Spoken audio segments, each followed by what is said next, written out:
Hello दोस्तों, नमस्कार। मैं डॉक्टर मनीष सर अपने चैनल में आपका स्वागत करता हूं। आइए दोस्तों, देखते हैं प्रत्यावर्ती धारा परिपथ में शक्ति अथवा सामर्थ्य के बारे में। प्रत्यावर्ती धारा परिपथ में शक्ति अथवा सामर्थ्य देखेंगे। Power in AC circuit. तो पहला कंडीशन हम ले रहे हैं, जब परिपथ में केवल शुद्ध प्रतिरोध हो। जब परिपथ में केवल शुद्ध प्रतिरोध हो, उस कंडीशन में शक्ति अथवा सामर्थ्य कितना होता है, इसके हमको गणना करना है। तो जैसा कि आप जान रहे हैं कि वैद्युत परिपथ में ऊर्जा व्यय की दर को शक्ति कहा जाता है। वैद्युत परिपथ में ऊर्जा व्यय होने की दर को ही शक्ति कहा जाता है, जिसको P से प्रदर्शित करते हैं। ठीक है, यह शक्ति होता क्या है? शक्ति जो है धारा और वोल्टेज का गुणनफल होता है। शक्ति जो है P बराबर VI, जो धारा और वोल्टेज का गुणनफल के बराबर होता है। यदि धारा को एम्पियर में लिया जाए, वोल्टेज को वोल्ट में लिया जाए, तो शक्ति का मात्रक क्या आता है? वाट आता है। शक्ति का मात्रक क्या आता है? वाट आता है। ठीक है, किसी प्रत्यावर्ती परिपथ में शक्ति इस बात पर निर्भर करती है कि धारा तथा वोल्टेज के बीच कितना कालांतर है। किसी प्रत्यावर्ती परिपथ में शक्ति इस बात पर निर्भर करती है कि धारा और वोल्टेज के बीच में कितना कालांतर है। ठीक है, अब जब परिपथ में केवल शुद्ध प्रतिरोध होता है, उस कंडीशन में धारा I और वोल्टेज भी सदैव एक ही कला में होते हैं। ठीक है, धारा I और वोल्टेज भी क्या होते हैं? सदैव एक ही कला में होते हैं। कब? जब केवल परिपथ में शुद्ध प्रतिरोध हो तब। ठीक है, ऐसे परिपथ में किसी क्षण वोल्टेज और धारा का मान हम निम्न समीकरण से देंगे। V बराबर V0 साइन ओमेगा टी, और धारा को देंगे तथा I बराबर I0 साइन ओमेगा टी। ठीक है, तो यदि परिपथ में केवल शुद्ध प्रतिरोध कैपिटल R हो, तो धारा I और वोल्टेज भी सदैव एक ही कला में होते हैं। ऐसे परिपथ में किसी क्षण वोल्टेज और धारा का निम्न समीकरण होता है। V बराबर V0 साइन ओमेगा टी और I बराबर I0 साइन ओमेगा टी। ठीक है, अतः किसी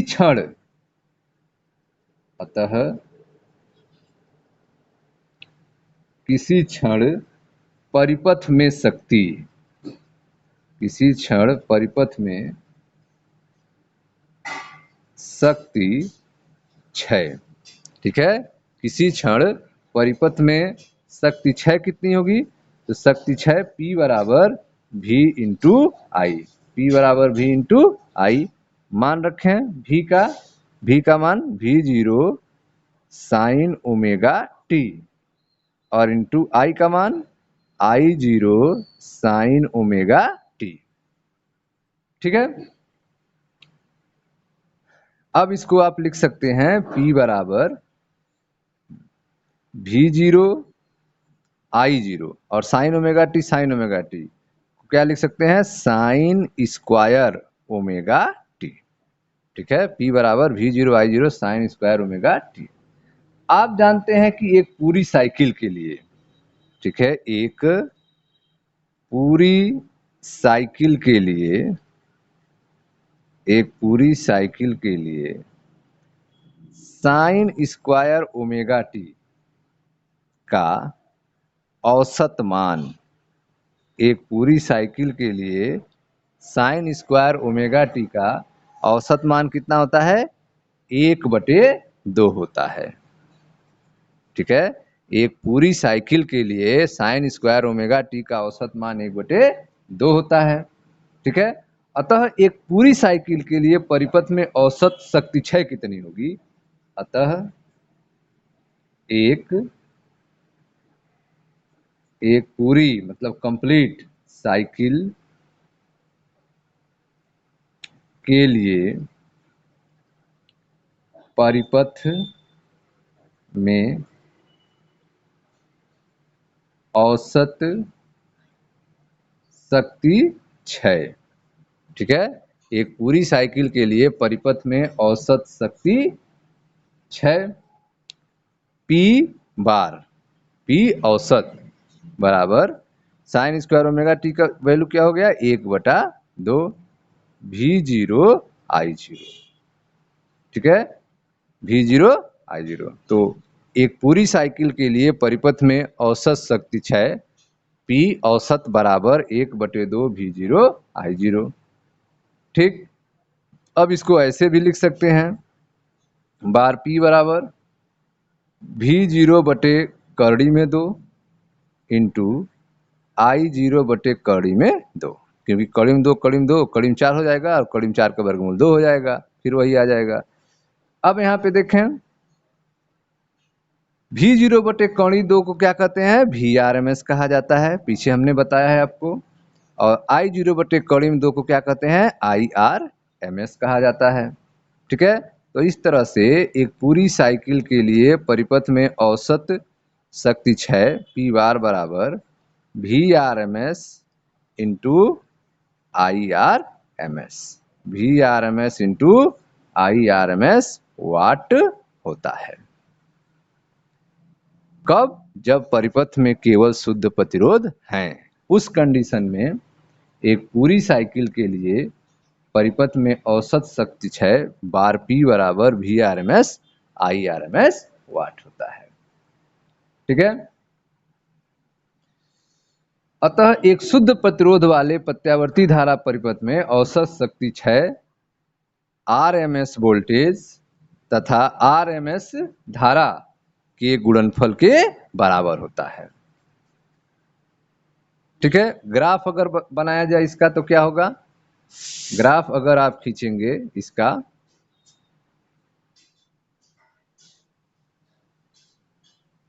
चलिए मिटाते हैं इसको।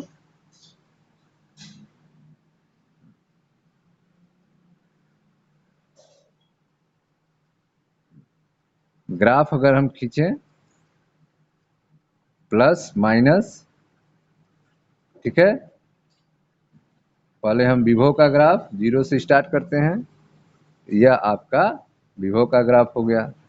एक ग्राफ आपका धारा का होगा, ठीक है, यह ग्राफ V का हो गया, और एक ग्राफ जो है आपका धारा का होगा जो डॉटेड लाइन से बना रहे हैं, यह ग्राफ आपका धारा का हो गया। और एक ग्राफ होगा आपका शक्ति का, ठीक है, पावर का, यह आपका शक्ति का ग्राफ है। देखें ध्यान से, यह आपका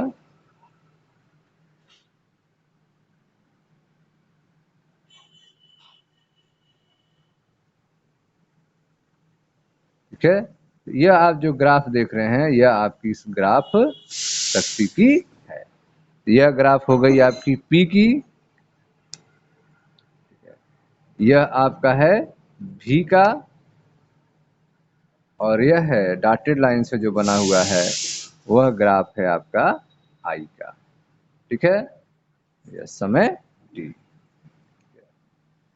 तो इसमें आप देख रहे हैं कि जो शक्ति है वह ऊपर ही है, प्लस अक्ष में ही शक्ति है, और दोनों की जो ऊंचाइयां हैं वह बराबर है।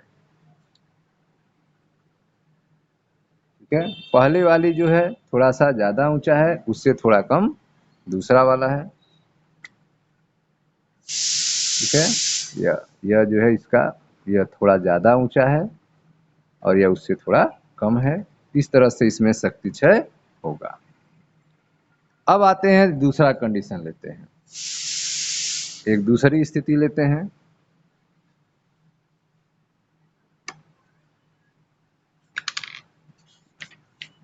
जब परिपथ में प्रतिरोध और प्रेरकत्व दोनों हो तब क्या होगा। जब परिपथ में प्रतिरोध भी हो और प्रेरकत्व भी हो तब क्या होगा। ठीक है, जब परिपथ में प्रतिरोध, जब परिपथ में प्रतिरोध प्रतिरोध ठीक है, तथा प्रेरकत्व, प्रेरकत्व दोनों हैं, दोनों हैं। ठीक है, तो जब परिपथ में प्रतिरोध भी हो और प्रेरकत्व हो तो उस कंडीशन में क्या होगा, ध्यान से समझेंगे।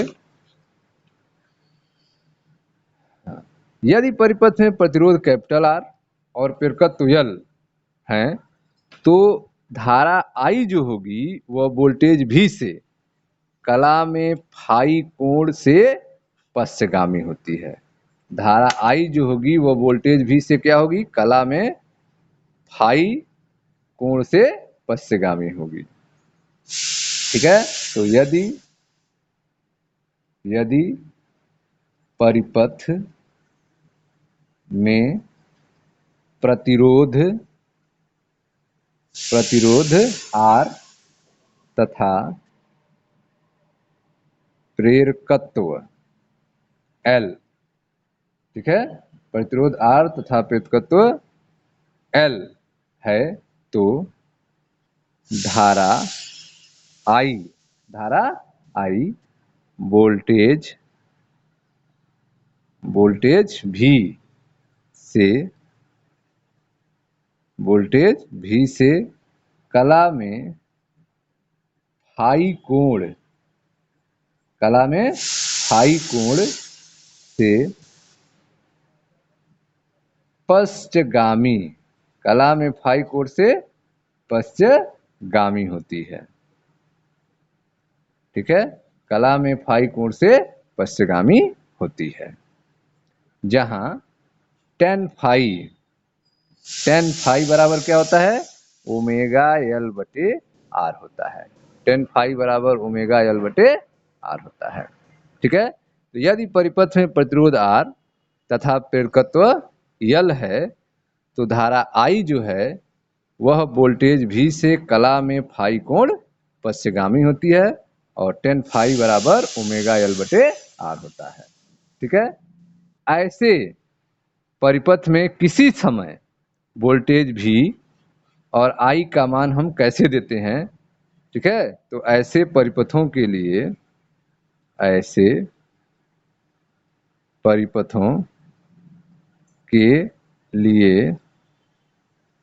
किसी समय वोल्टेज भी तथा धारा आई का समीकरण भी का क्या हो जाएगा, भी बराबर V0 साइन ओमेगा टी और धारा का आई बराबर I0 sine omega t minus five. ठीक है, तो जब परिपथ में प्रतिरोध आर प्रेरकत्व यल है तो धारा आई जो होगी वह वोल्टेज भी से कला में फाई कोण पश्चगामी होगी। धारा आई जो होगी वह भी से फाई कोण पश्चगामी होगी। इसीलिए देखें धारा वाले समीकरण में यहाँ पे फाई कोण जो है माइनस फाई कर दिया गया है क्योंकि यह पश्चगामी है वोल्टेज की तुलना में।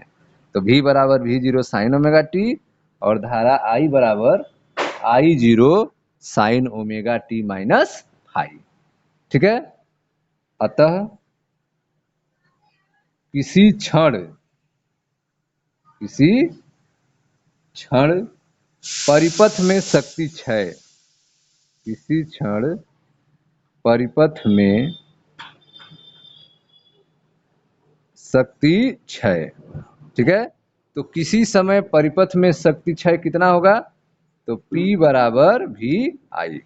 किसी समय परिपथ में शक्ति क्षय P बराबर भी आई, तो P बराबर भी का मान रखें, भी का मान क्या है, V0 sine omega t, V0 sine omega t और इंटू आई का मान क्या है, I0 sine omega t minus five. I का मान क्या है, I0 sine omega t minus five. ठीक, P बराबर V0 I0 को एक साथ कर दिए।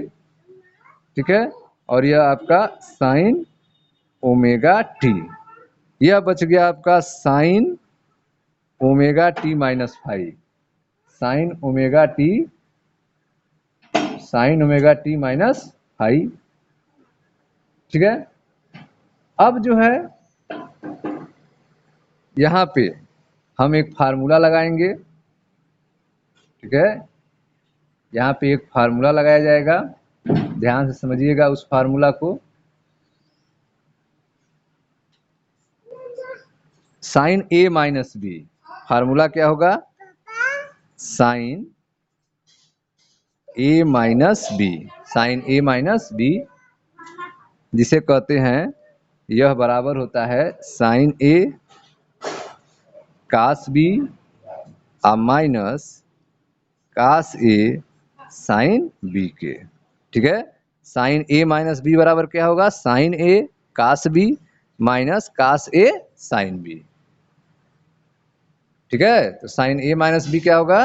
Sign A cos B minus cos A sine B. उसी तरह से यहाँ पे साइन ए की जगह ओमेगा टी है और बी की जगह फाई है, ए की जगह ओमेगा टी है और बी की जगह फाई है। ठीक है, तो यहाँ पे लगाते हैं इसको फार्मूला को, साइन ए माइनस बी का।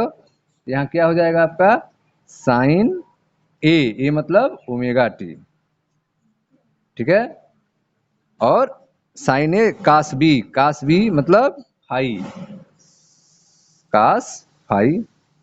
ठीक है, अब माइनस फिर कास ए मतलब ओमेगा टी। ठीक है, और साइन बी मतलब फाई। अब यहाँ पे हमने सूत्र अप्लाई कर दिया साइन ए माइनस बी का, किसमें? Sine omega t minus phi में। तो यह हो गया आपका sine omega t cos phi minus cos omega t sine phi. ठीक है, अब इसको आगे सॉल्व किया जाए तो ध्यान दें,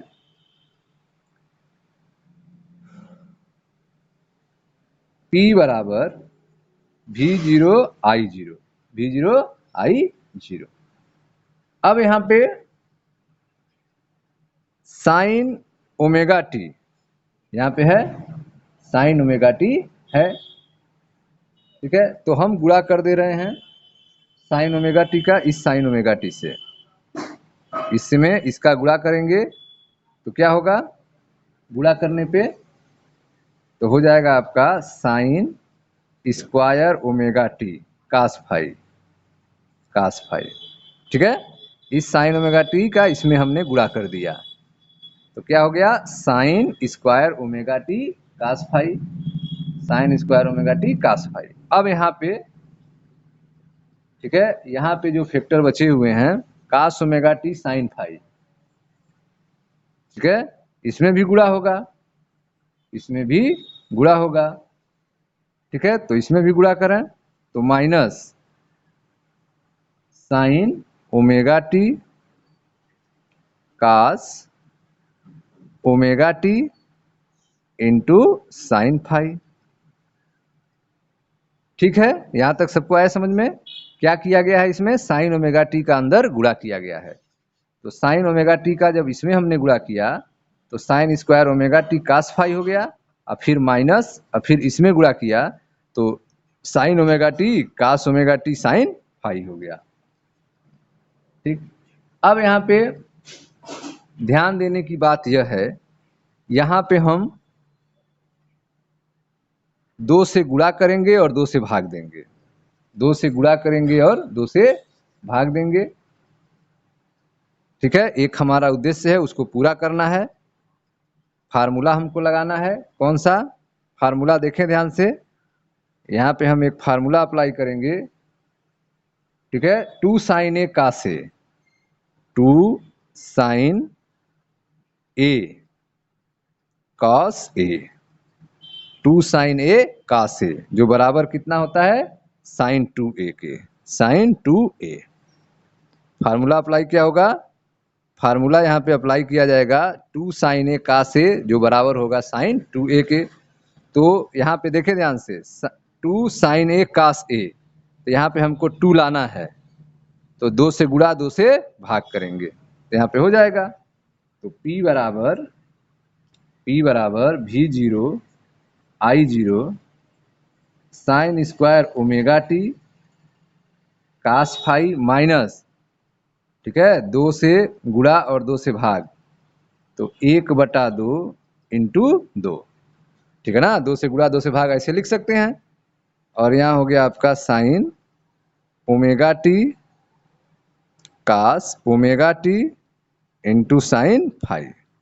ठीक, अब यहाँ ध्यान दें, 2 sine omega t cos omega t, 2 sine A cos A, क्या लिख सकते हैं, साइन 2a लिख सकते हैं, मतलब साइन 2 ओमेगा टी लिख सकते हैं। ठीक है, तो यहाँ से यहाँ तक की वैल्यू को हम क्या लिख सकते हैं, साइन 2 ओमेगा टी। क्यों लिख सकते हैं, क्योंकि 2 sine omega t cos omega t बराबर हो जाएगा साइन 2 ओमेगा टी, किस फार्मूला से, 2 साइन ए कास ए बराबर साइन 2a से। तो हम इसको लिख सकते हैं P बराबर V0 I0, ठीक है, sine square omega t cos phi अब माइनस 1/2, ठीक है। अब इसको हम लिखेंगे साइन 2 ए मतलब ओमेगा टी और इंटू साइन फाई, ठीक है।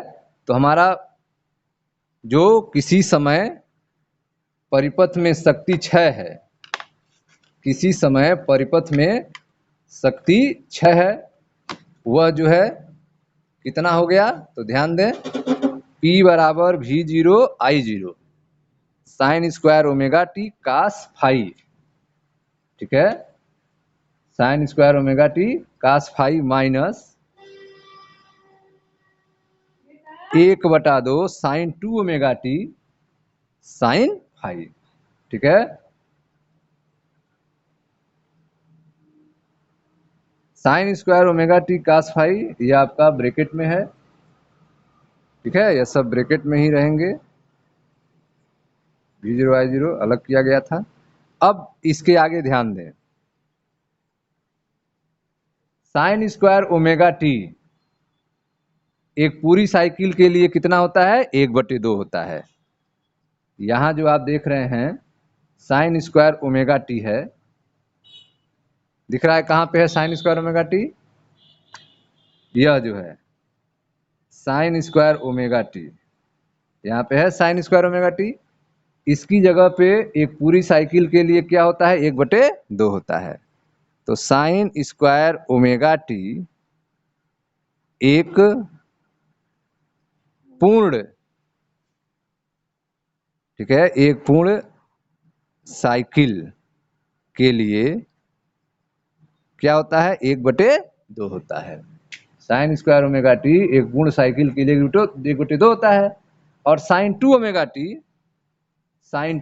टी 0 होता है, और साइन 2 ओमेगा टी क्या होता है, 0।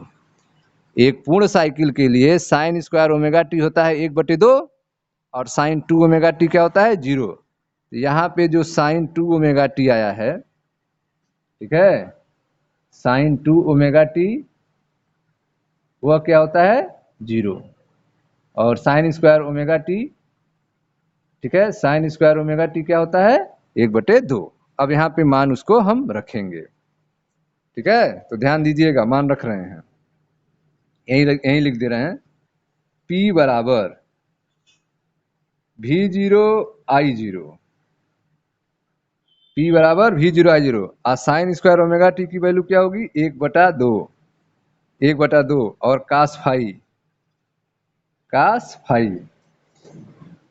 ठीक है। अब यहाँ पे माइनस 1/2 साइन 2 ओमेगा टी की वैल्यू 0 रखेंगे, तो यह सब फैक्टर क्या हो जाएंगे, 0 हो जाएंगे, यह सब क्या हो जाएंगे, 0 हो जाएंगे। तो केवल बच जाएगा P बराबर V0 I0 1/2 कास फाई, P बराबर V0 I0 1/2 कास फाई, हमें सूत्र मिला, ठीक है। हमें सूत्र क्या मिला,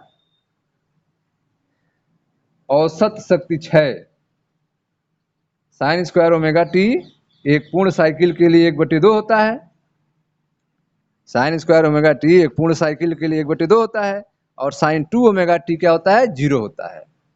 साइन 2 ओमेगा टी 0 होता है, तो यहाँ पे अपने वैल्यू 0 रखेंगे, तो यह फैक्टर सब 0 हो जाएंगे और साइन स्क्वायर ओमेगा टी की जगह 1/2 लिखेंगे तो हमारा औसत शक्ति क्षय जो आएगा P bar V0 I0 into 1/2 cos phi, V0 I0 into 1/2 cos phi.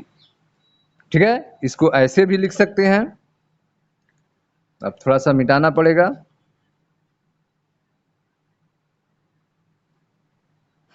जर का मिटा रहे हैं।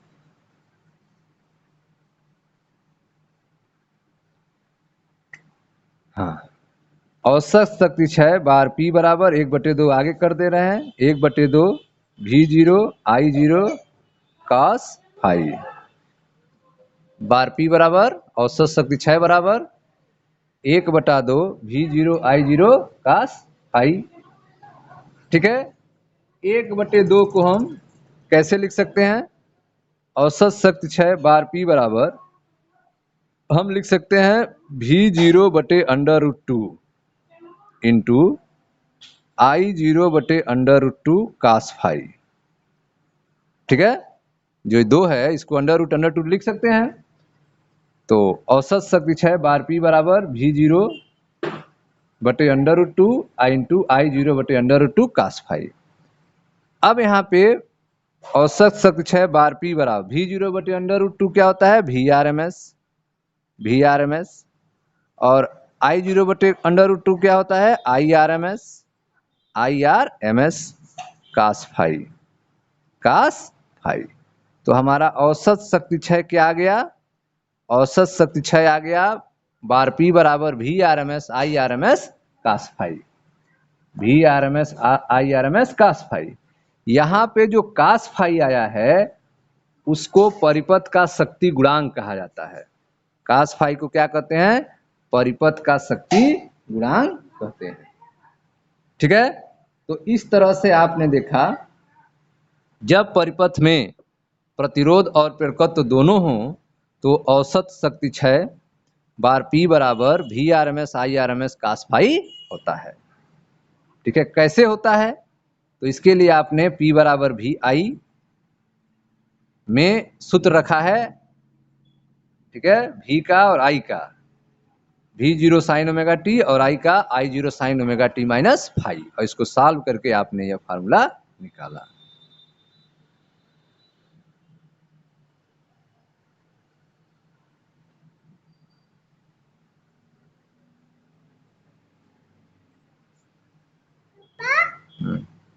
तो आपने देखा कि औसत शक्ति क्षय बार P बराबर VRMS इंटू IRMS, ठीक है, और इंटू cos फाई होता है। ठीक, cos फाई परिपथ का शक्ति गुणांक कहलाता है।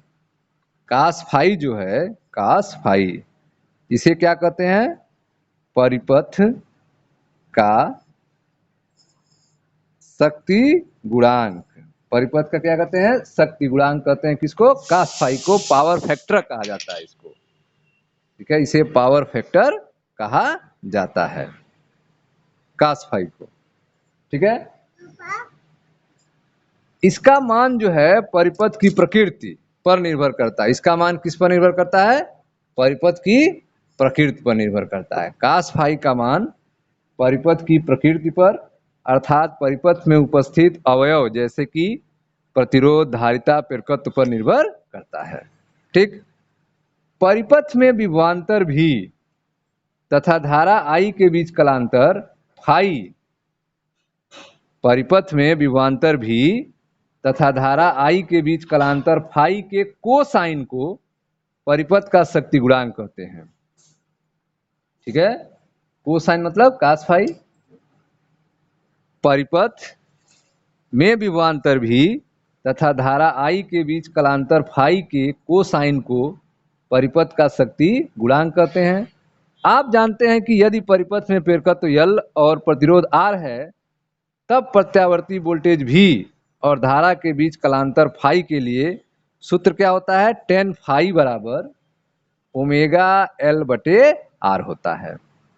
ठीक है, यदि परिपथ में L प्रेरकत्व L और प्रतिरोध R हो ठीक है, तब प्रत्यावर्ती वोल्टेज भी और धारा I के बीच कलांतर फाई हो तो टेन फाई बराबर होता है ओमेगा एल बटे आर। टेन फाई बराबर क्या होता है? ओमेगा एल बटे आर होता है। ठीक है, अगर इसके लिए हम एक त्रिभुज बनाएं, देखिए ध्यान से, ठीक है, इसका आधार आर हो गया और यह जो है लंब जो है आपका ओमेगा एल, तो यह कर्ण क्या हो जाएगा? तो कर्ण हो जाएगा under root r square plus omega square l square. ठीक है, क्या हो जाएगा? ओमेगा स्क्वायर एल स्क्वायर, यह अंडर रूट में हो जाएगा। कर्ण का वैल्यू जो होगी ओमेगा स्क्वायर एल स्क्वायर, यह कर्ण की वैल्यू हो जाएगी। यह कोण आपका फाई है। ठीक है, तो अगर यह कोण फाई हो तो टेन फाई बराबर ओमेगा एल बटे आर से यह आधार आर हो गया, लंब ओमेगा एल हो गया और कर्ण क्या हो जाएगा? Under root r square plus omega square l square हो जाएगा। तो इस चित्र के अनुसार कास फाई क्या होगा? तो इस चित्र के अनुसार कास फाई बराबर होगा आर बटे, ठीक है, आर बटे under root r square plus omega square l square. ठीक है, आर स्क्वायर बटे under root r square plus omega square l square होगा। ठीक है, इसको हम लिख सकते हैं आर बटे जेड, आर बटे जेड, क्योंकि जेड बराबर होता है under root r square plus omega square l square. ठीक है, अतः प्रत्यावर्ती धारा परिपथ का शक्ति गुणांक ओमी प्रतिरोध R तथा परिपथ की प्रतिबाधा Z के अनुपात के बराबर होता है। ठीक है, प्रत्यावर्ती धारा परिपथ का जो शक्ति गुणांक होता है, शक्ति गुणांक, ठीक है, मतलब पावर फैक्टर कास फाई, वो क्या होता है? ओमी प्रतिरोध R, ओमी प्रतिरोध R तथा परिपथ की प्रतिबाधा Z के अनुपात के बराबर होता है। कास फाई बराबर आर बटे जेड। ठीक है, अब चूंकि कास फाई का मान सदैव 1 से कम होता है, कास फाई का मान जो है सदैव 1 से क्या होता है? कम होता है। कास फाई का मान सदैव 1 से कम होता है, इसलिए एलआर परिपथ में शक्ति क्षय उतने ही वोल्टेज और धारा पर शुद्ध प्रतिरोध वाले परिपथ में होने वाले शक्ति क्षय से कम होता है। कास फाई का मान जो है सदैव 1 से कम होता है, अतः ठीक है, एलआर परिपथ में, ठीक है, एलआर परिपथ में जो शक्ति क्षय होगी, एलआर परिपथ में शक्ति क्षय उतने वोल्टेज और धारा पर, उतने ही वोल्टेज और धारा पर शुद्ध प्रतिरोध वाले परिपथ में होने वाले शक्ति क्षय से कम होगी। ठीक है, शुद्ध प्रतिरोध में होने वाले शक्ति क्षय से क्या हो जाएगी? कम हो जाएगी। अगर हम इसका ग्राफ बनाएं, ठीक है, अगर हम ग्राफ खींचें तो कैसा आएगा? ठीक है, तो यह हम ग्राफ खींचते हैं, पॉजिटिव निगेटिव लेते हैं, पावर, यह हमारा पावर का ग्राफ है।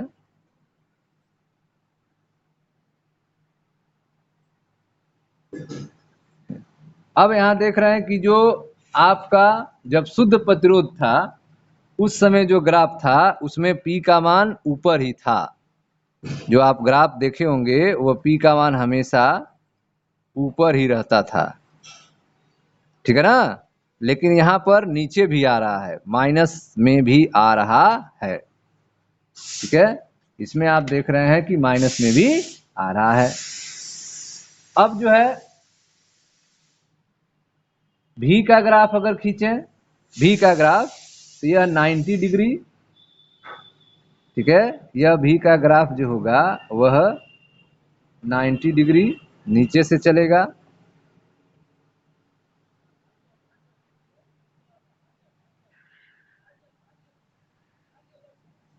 यह आपका, यह ग्राफ आपका P का है और यह ग्राफ आपका V का है। I का अगर ग्राफ खींचा जाए, ठीक है, किसका ग्राफ? आई का। अगर धारा आई का ग्राफ खींचें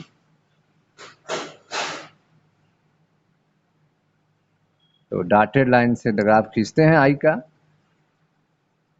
तो इस तरह से धारा आई का ग्राफ बनेगा। ठीक है, धारा आई का ग्राफ जो है इस तरह से बनेगा, यह हमारे धारा आई को रिप्रेजेंट कर रहा है। तो अगर इस ग्राफ को देखें, इस चित्र को देखें, यह ग्राफ एल आर के लिए बनाया गया है।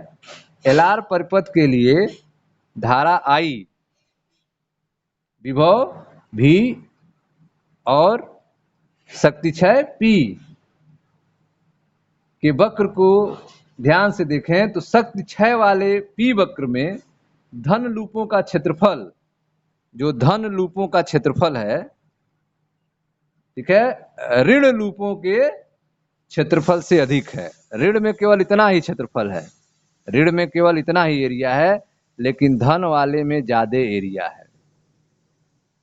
ठीक है, शक्ति वाले P वक्र में धन लूपों का क्षेत्रफल ऋण लूपों के क्षेत्रफल से अधिक है, अतः परिपथ में औसत शक्ति क्षय धनात्मक है। परिपथ में जो औसत शक्ति क्षय होगी वह क्या होगी? पॉजिटिव होगी, धनात्मक होगी। ठीक है स्टूडेंट्स, तो यह था आपका ग्राफ। आपने देखा कि जब परिपथ एल आर परिपथ हो तो उस समय शक्ति क्षय औसत P बराबर क्या होता है? VRMS into IRMS cos phi होता है। VRMS IRMS cos फाई होता है। ठीक स्टूडेंट्स, थैंक यू।